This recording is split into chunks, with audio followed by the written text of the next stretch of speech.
And YouTube is coming up live as well. So now we're live on YouTube again. Dr. Randall Gates, board certified chiropractic neurologist, also a chiropractic physician at Gates Way to Health.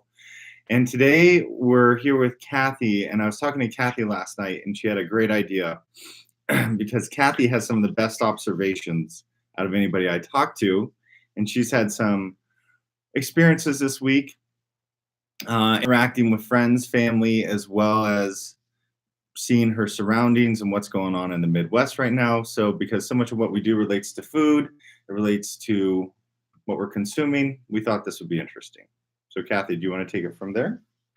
Well, we'll go ahead. It'll be the Saturday morning farm report from Illinois, since that's where I'm at. What we're looking at is it's that time of year again for planting season, which has taken a really long time because everything's been so wet back here. But now it's in full force, and all the great big tractor things are out there with their big arms and all the anhydrous ammonia. All the fields were yellow this time last week with goldenrod. I mean, it just looked like something the Wizard of Oz with the poppies or something, just field after field of yellow goldenrod. And now they've been out and sprayed it. The next day, it's just brown and dead. Wow. And so, as I mentioned to you, you and I know that that's going into, it didn't just kill that weed, it's going into the soil, and into that soil is going to go the seed, and that's where a lot of our food source is going to grow. All of our corn and soybeans that go into so many products, if you read the labels on especially on prepared foods that you buy at the grocery store, that's where that's coming from. And all the Midwest has always been called the breadbasket of America. Then we became the breadbasket of the world. And, from the Plain States clear through Ohio, this is what everybody does. And this is how food is grown. And you and I both know that it can't be great to start off by poisoning the soil before you plant your seeds. And I think that's so powerful because most of us out here on the West Coast have no concept of this. I mean, I grew up in California where it's a big agricultural area, but it's not the same crops as what you're talking about. And so, yeah.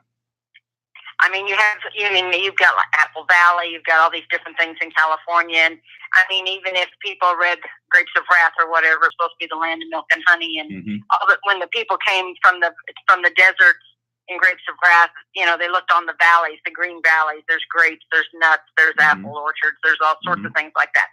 Not to say we don't have orchards back here, but most of farming, and which has become a very large business, revolves around this type of farming practices. And I was thinking about it this morning, and is there anybody out there who hasn't gone to U of I or somewhere, and this is what they've learned? And there are lots of people back here who get farming degrees, right? And study all those practices. But it'd be nice if they had a couple of classes on healthy farming and organic farming, and maybe they do. I've not ever checked into it. And I'm sure there's some organic stuff out there. But it's not the norm. It's definitely not the volume, and it's volume that feeds the world. That's a good point right there. Volume that feeds the world. And are the major crops back there, Kathy, corn and soy? Are they wheat, corn and soy mainly? You will see winter wheat, which is beautiful in the fall when they plant that. It's just a beautiful green, and that's great. You're going to see more of your wheat and stuff in the Plain States, Nebraska, Kansas, that kind of stuff. Okay. The soil's a different mix. Some of Illinois especially, and it's, how our world has evolved and how the ice ages and whatever, the silt and everything settled from all the different rivers in the northern part of Illinois, some of the blackest and richest soil, and some of the most expensive farmland in the country. Oh, interesting. So the idea that you have to put all this stuff into it, I think of it more as, farmers, lazy practices, or again, that volume type of thing, something they need to do to be able to do the thousands of acres that they're going to do. It's not like the old days where you had an old guy and a plow and a mule. That's not the way this operates. You can't do thousands of acres that way. So if you're going to do that, then we've got to have those tools available to them to make this, the guy gets in a tractor, he rides all day. Not saying that he doesn't work hard, but it's different than it was 50 years ago. Right. And definitely different than it was 100 years ago. Mm-hmm. And is that a good thing? It is for volume. Right. And, you know, there are more and more people than there were 50 or 100 years ago. So the volume needs to be there. Those people need to be fed. I just think, folks, do yourself a favor and pay a little more attention to your labels. Maybe become a little more self-sufficient. I'm like you and I talked about. Our family's always had gardens. Right. When we grew up, that was, I mean, it was not heard of not to have a garden. And I don't know, back here this week, it became kind of a big hue and cry all over the internet that Illinois is now looking at passing a law that food stamps will be used or given to folks to use at restaurants. And it's not everybody, but some folks to do this. And it came to me that, okay, I had a lady once, a teacher, who volunteered at a food bank, and she told me, she said, you know, folks don't come in wanting the makings of a meal. They come in wanting a meal. They want processed foods. They want this thing that they can do very, very quickly. Right. And her comment, being a teacher and stuff, she's like, hey, you know, I was raised on a farm and my mom cooked this, and she said, I would make up bags of, and in this case, you and I don't like it, but regular flour and different things that they could make, you know, potatoes and different things that they could actually work on and cook and make a meal that was much more healthy than something processed. Right. So it just got me thinking a lot this week that, you know, okay, did I enjoy going out when I was 10 years old and picking strawberries and weeding gardens and weeding the green beans and so forth? Yeah. Right. No. Right. Right. I did not. There were 7 of us kids, so everybody got to do their share. But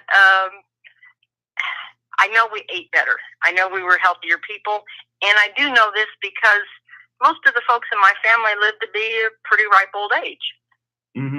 True. And I mean, you'd have to be kind of silly to think that nutrition does not have a lot to do with your health and the health that you pass on to the following generations. Yes or no? Yes. I mean, everything you're saying is making me harken back to my childhood. And just as you're saying, this time of year is reminiscent of pulling weeds in the garden. Oh my gosh, so much yard work. But yeah, pulling weeds. What are those little bugs that grow on the tomato plants? But, oh my gosh, there'd be a gazillion of those. The bugs are the big worms. We had worms. The worms. Those were just the first one of those I ever found. I was probably like 7. Just freaked me out. I know, they're so creepy.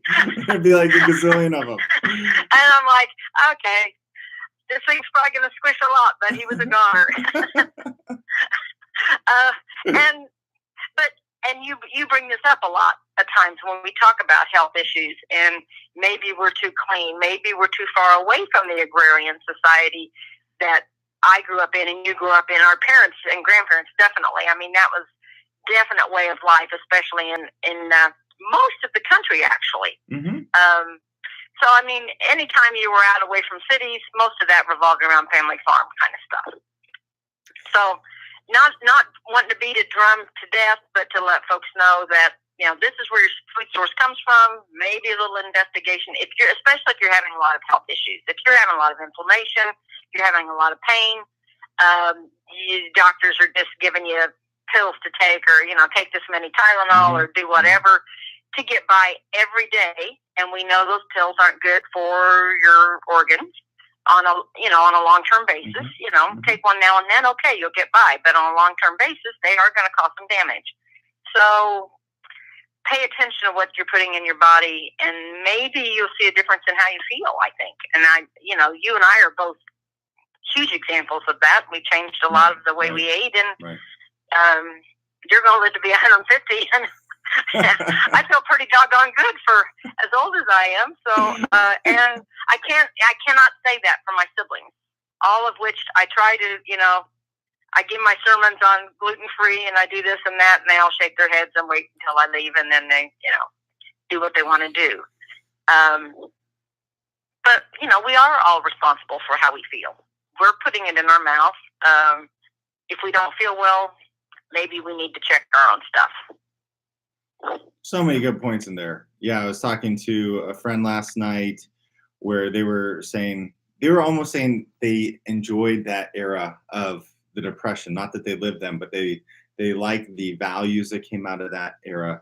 Kathy, you and I have talked about it in previous radio shows a lot. How are your parents, my grandparents, when they went through that time? I mean, people were starving. It's also interesting when you look at pictures of guys going into World War II. I mean, not a one of them was overweight. They all had basically six packs, very lean. And what I saw from interacting with my family from that generation, a lot of them still lived as though they were kind of in the Depression.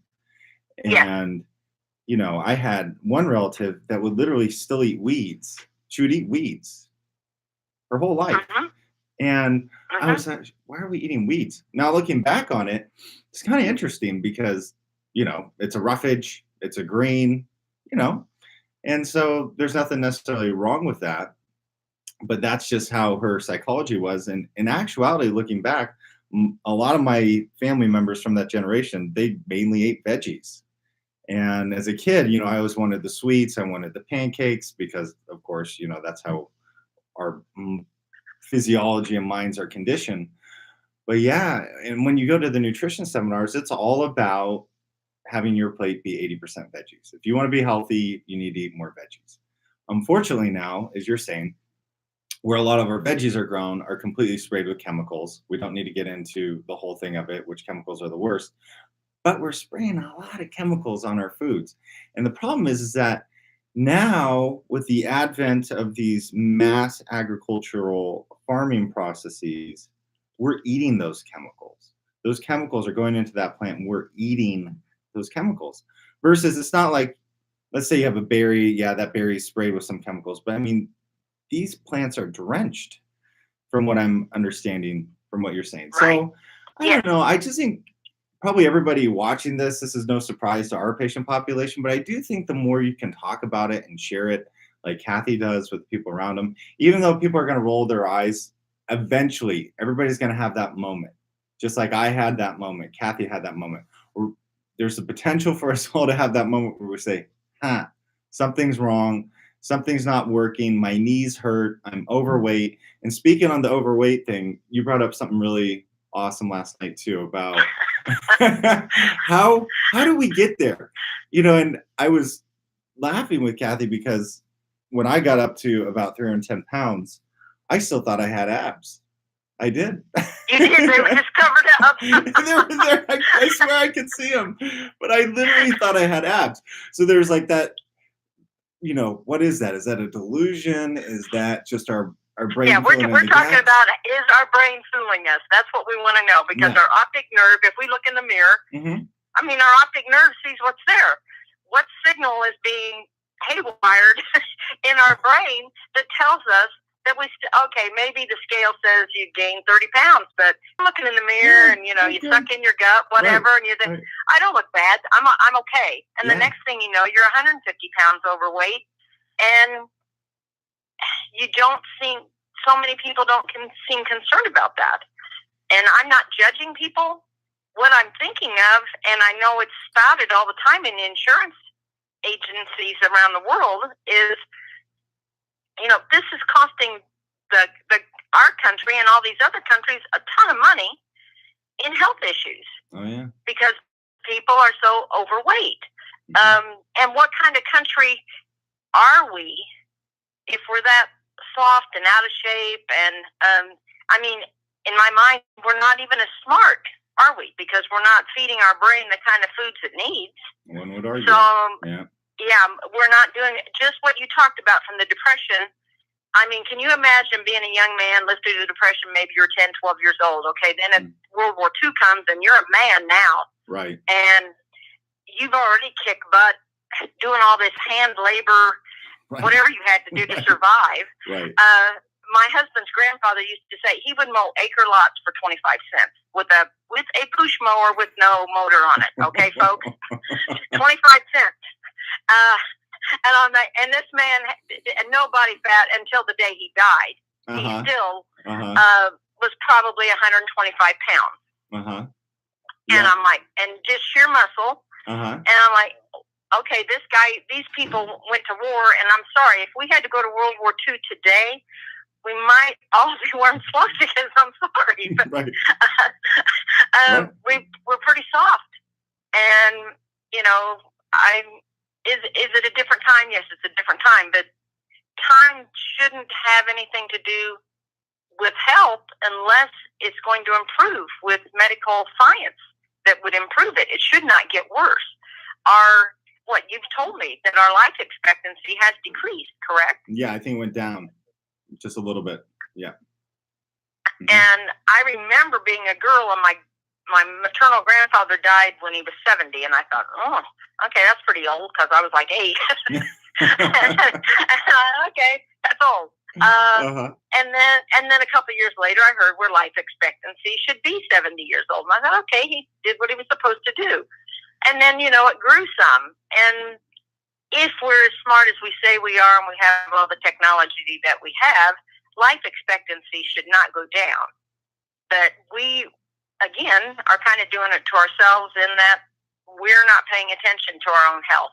And I don't know if that goes along with our brain sending weird signals again to feel like we can blame that on someone else. Our doctor doesn't tell us what to do, or, he told me to eat this way, but that doesn't work. Well, it doesn't work if you don't do it. Right. Right. And I saw this. I have a sibling, my youngest sister, who has really battled weight since she was very small. And, she just was allowed, because she was the last one. She was indulged, and she was taught very bad eating habits. And actually, I'm sorry, Mom, you're up there. She indulged her. Okay, do you want cupcakes? Do you want this? Do you want that? And it was just, why are you starting her on this path? And then it was like, okay, how do we get her to lose weight? And it was always a thing of, okay, we'll work on this, and we'll take her to the doctor, and we'll get this diet. But Mom was a really bad enabler, and made her feel. And I think we see this a lot. People make people feel like they deserve this. Right. That's a really interesting point. Okay, you're my little sweetie, and yes, you love cupcakes. So here's some cupcakes because I love you. Right. Okay, don't show your love with cupcakes. Show it with Brussels sprouts, or right. No, that's true. That's true. Or a nice basket of tomatoes if you don't have arthritis, or right. a nice fruit plate or something. Show it with that. Don't show it with fatty, sugary. And as with the gluten, I know we beat the gluten drum to death all the time, but I have more and more friends that maybe I don't see them for a few months, and then all of a sudden they go, oh, yeah, I went gluten-free. Yeah, my stomach. See, there you go. There you go. I love it. It was giving me so much trouble. It's like a revival. We're spreading the word. And it is kind of, but the word takes a little longer to sink in. That, whether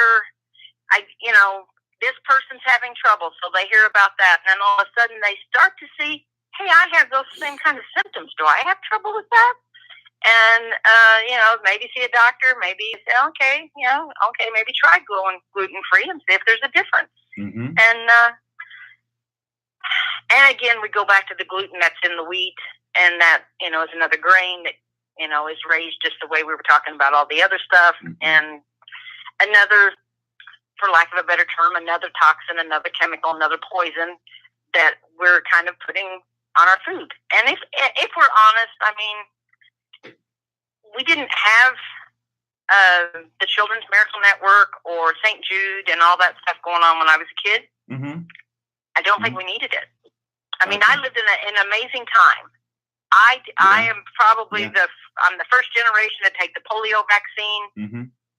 When I was a little kid, there were kids contracting polio, that sort of stuff. So, I mean, we all had measles, we all had mumps, we all had chickenpox, we all had that stuff. We all lived through it. You didn't like it, but we lived through it. Maybe we're tougher because we did. I don't know. Right. Yeah, you guys really were the golden era of America, in my opinion. I don't have any science to base that off of, but, coming out of the Depression, that was a really neat time. I think economically, socially, what you're saying, we still had a lot of those old values still, where people were farming their own food. People worked hard. They were tough. And I was talking to a guy last night at dinner, and he was from Slovakia. And his impression of America was so interesting. He said, all these Americans that I see, they're all in a rush. He said, everybody's in a rush. Time is money, time is money, time is money. And he was talking about friends he had, and they were giving their kids melatonin who were 6 years old because the kid wouldn't fall asleep when they needed them to. And, they were parenting the kids with the iPad. It just goes on and on and on, that these are the problems we're facing.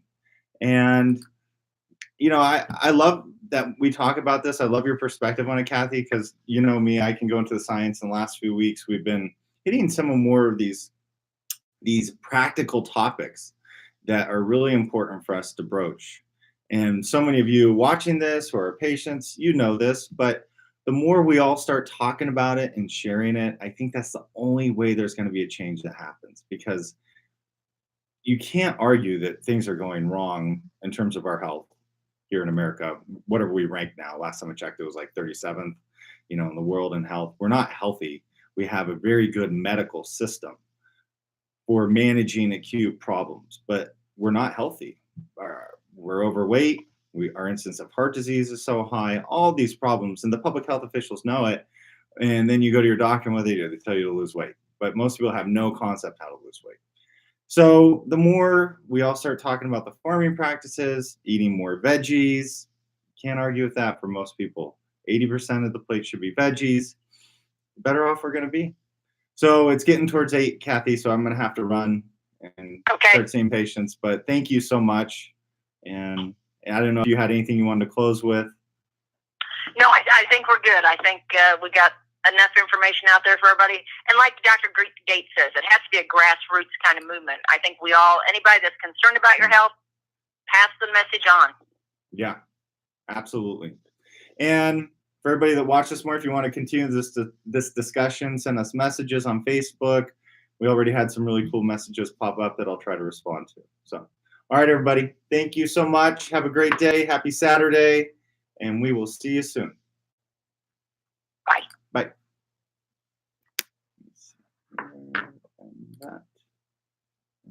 All right, Kath.